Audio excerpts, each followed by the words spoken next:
আসসালামু আলাইকুম, সবাই আশা করি ভালো আছেন। আলহামদুলিল্লাহ আমিও ভালো আছি। আমাকে একটা আপু প্রশ্ন করেছে, আপু এই শীতের সিজনে অনেক দিন দেখেছি আপনি শোল মাছের রেসিপিটা রান্না করেছেন। আসলে আপু এটা আমার অনেক অনেক পছন্দ, খুবই ভালো লাগে।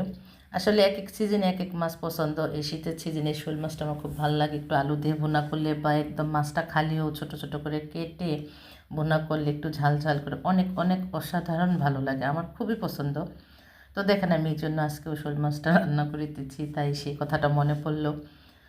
তা আমি দেখেন আদা রসুন কষাইছি, সাথে হলুদ মরিচের ফাঁকি ধনিয়ার ফাঁকি সব দিয়েছি, সাথে একটা তেজপাতা দিয়েছি, সুন্দরভাবে মশলাটা কষিয়ে ছোটো ছোটো করে আলুটা কেটে রেখেছিলাম। আপনারা অবশ্যই ফলো করতেছেন, যে দেখবেন যে অবশ্যই তো ফলো করবেন। তো দেখেন আমি মশলাটার ভিতরে আলুটা সুন্দরভাবে কষিয়ে নিয়েছি। তো মাছটা কিন্তু ছোটো ছোটো করে কেটে নিয়েছি, এই জন্য আমি কষিয়ে আর উঠিয়ে রাখলাম না।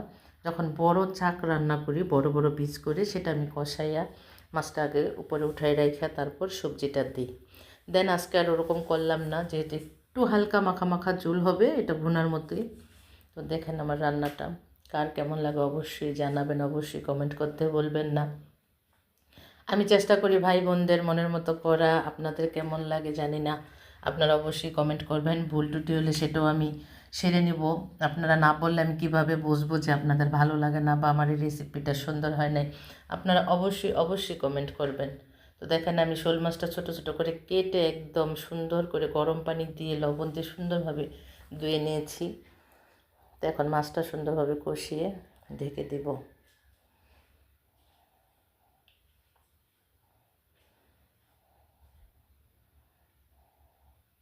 যে সিজনে যা, আসলে এই সিজনে এই মাছগুলি অসাধারণ লাগে, আমার খুব ভাল লাগে।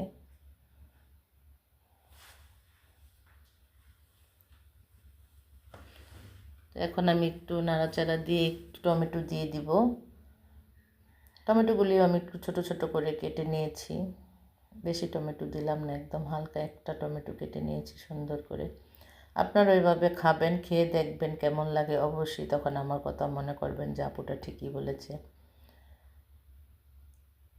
আমি চেষ্টা করি আপনাদের মনের মতো করার, তো জানি না কেমন হয়। আর আমি রান্না আমি আমার মতো করে করি, কারোটা ফলো করি না বা কারো কাছ থেকে শিখছি তাও না। আমি আমার মাকে রান্না করতে দেখতাম, সেটাই ফলো করতাম, বা মায়ের মতো চেষ্টা করি রান্না করার। তো এখন আমি জিরার গুঁড়া দিয়ে দিব, জিরার ফাঁকি যেটা সেটা দিয়ে দিব, সাথে একটু ধনিয়া পাতাও দিয়ে দিব, একটু মাখা মাখা ঝোল করে নামিয়ে নিব। আপনারা এই রেসিপিটা রান্না করে খেয়ে দেখবেন কার কেমন লাগে। যারা পছন্দ করেন শোল মাছ,